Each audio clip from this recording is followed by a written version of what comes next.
Karena semalam Ju Yeon mencium Su Jong, keesokan harinya Su Jong terus terpikir dengan bayangan Ju Yeon yang menciumnya pada saat itu. Su Jong lalu mengingat ingatan kebaikan Ju Yeon terhadapnya yang sangat baik dan juga perhatian selama ini membuat Su Jong menyimpulkan jika Ju Yeon pasti telah menyukainya, namun Ju Yeon tidak berani menyatakan cintanya terhadapnya. Penat terus memikirkan itu semua, Ju Yeon keluar untuk menenangkan pikirannya, namun di luar ternyata ada Ju Yeon yang sedang menunggu Su Jong terbangun karena Ju Yeon ingin mengajak Su Jong ke tempat yang sangat bagus di sana. Melihat Ju Yeon mengajaknya ke suatu tempat, Su Jong berpikir jika Ju Yeon pasti ingin menyatakan perasaannya, lantas Su Jong di perjalanan ke tempat yang dituju terus berpikir apa yang harus dia katakan jika Ju Yeon menembaknya.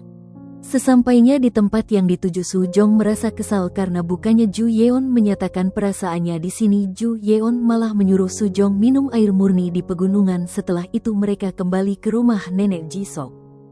Mereka berdua lalu berpamitan terhadap Nenek Jisok untuk pulang kembali dan juga Nenek Jisok menerima tawaran dari perusahaan Yongsung setelah Ju Yeon melakukan negosiasi dan memberi penawaran yang sangat menarik untuk Nenek Jisok yang membuat Nenek Jisok menerima tawaran tersebut. Di perjalanan pulang, Su Jong bertanya terhadap Ju Yeon kenapa Ju Yeon datang ke rumah Nenek Jisok, padahal semua itu bukan tugas Ju Yeon melainkan tugas Su Jong dan pegawai perusahaan Yongsung. Ju Yeon menjawab jika dia bisa datang ke sana karena Su Jong, lantas Su Jong kaget mendengar semua itu dan sedikit demi sedikit Su Jong mulai tertarik terhadap Ju Yeon karena kebaikan yang dilakukan Ju Yeon selama ini terhadapnya. Sesampainya di depan rumah Su Jong, Ju Yeon berminta maaf atas kesalahan kecil tadi malam yang telah dia lakukan. Kesal, Ju Yeon mengatakan kesalahan kecil, padahal malam itu Ju Yeon menciumnya. Su Jong memarahi Ju Yeon yang membuat Ju Yeon bingung kenapa Su Jong bisa semarah itu terhadapnya. Ternyata Ju Yeon tidak mengingat ketika dia mencium Su Jong pada saat itu karena dia sedang mabuk di saat Ju Yeon mencium Su Jong di depan rumah Nenek Jisok. Di dalam rumah, Su Jong masih terlihat sangat marah dan melampiaskan amarahnya terhadap boneka yang diberikan Ju Yeon terhadapnya. Su Jong juga tidak bisa tidur karena terus terpikir dengan kata-kata Ju Yeon dan langsung menelpon Ju Yeon untuk meminta kepastian dari Ju Yeon setelah Ju Yeon menciumnya saat itu. Setelah Ju Yeon mengangkat teleponnya, Su Jong marah kenapa Ju Yeon menganggap jika kejadian malam itu hanya kesalahan kecil dan menyuruh Ju Yeon memikirkan kembali kejadian tadi malam. Ju Yeon pun bertanya kenapa Su Jong bisa semarah itu padahal dia hanya mengingat dia mabuk pada malam itu dan selebihnya dia tidak mengingat apapun setelah itu. Su Jong lantas terdiam dan menyadari kenapa Ju Yeon terlihat biasa-biasa saja di depannya setelah menciumnya karena Ju Yeon ternyata tidak mengingat jika telah menciumnya akibat mabuk. Malu akan semua itu, Su Jong langsung mematikan teleponnya yang membuat Ju Yeon merasa aneh dengan sikap Su Jong yang terus marah terhadapnya padahal dia merasa jika dia tidak melakukan kesalahan besar tadi malam. Pindah scene di saat Su Jong di kantor dan ditelepon oleh Ha Jin yang menyuruh Su Jong untuk kencan buta dengan kenalannya upaya Ha Jin agar Su Jong tidak dekat lagi dengan Ju Yeon. Ketika mereka memperdebatkan soal kencan buta, tidak sengaja teman Su Jong di kantor mendengar semua itu yang membuat Su Jong langsung mematikan telepon tersebut. Temanya malah salah sangka dan memberi semangat terhadap Su Jong untuk melakukan kencan buta karena dia sangat ingin melihat Su Jong mempunyai pacar setelah selama ini Su Jong tidak pernah mempunyai pacar. Ju Yeon yang ada di sana juga mendengar semua itu tentang kencan buta Su Jong, tapi dia tidak bisa melakukan apapun karena sedang sibuk bekerja padahal dia sangat cemburu akan hal itu.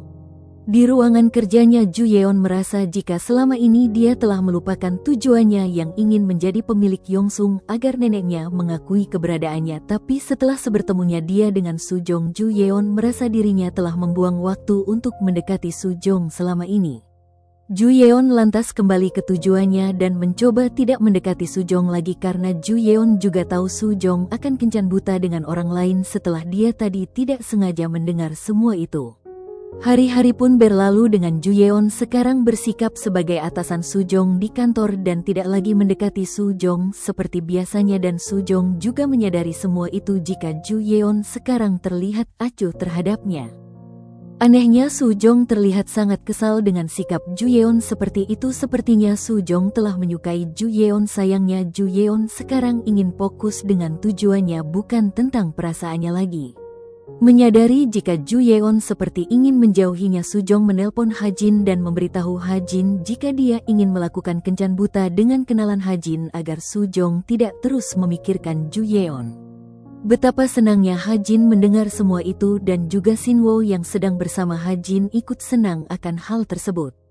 Setelah misi mereka berdua berhasil, Ha Jin bertanya terhadap Shin Wo kenapa Shin Wo membantunya di restoran padahal misi mereka berdua hanya ingin menjauhkan Su Jong dan Ju Yeon. Shin Wo lalu menjawab jika dia melakukan semua itu sedang mencari poin agar Ha Jin bisa menerimanya. Walau dia tahu waktu itu Ha Jin sempat menolaknya, tapi semua itu tidak mematahkan semangatnya untuk mendapatkan Ha Jin. Mendengar semua itu, Ha Jin menegaskan walau Shin Wo terus berusaha sekeras apapun untuk mendekatinya, Ha Jin tidak akan pernah ingin berhubungan kembali dengan laki-laki manapun.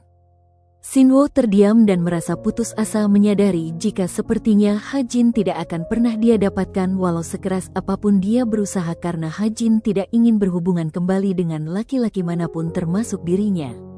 Pindah scene di saat Su Jong melakukan kencan buta dengan laki-laki yang bernama Ji Wo. Namun walau di depannya ada Ji Wo, Su Jong terus memikirkan Ju Yeon atas perhatian Ju Yeon yang telah diberikan terhadapnya selama ini.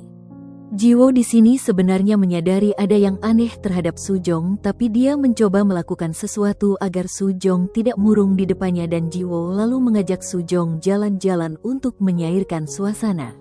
Setelah itu mereka berdua lantas mulai terlihat dekat karena Ji Wo tipe laki-laki yang baik dan juga peka terhadap wanita, sehingga Su Jong mulai tidak memikirkan Ju Yeon kembali.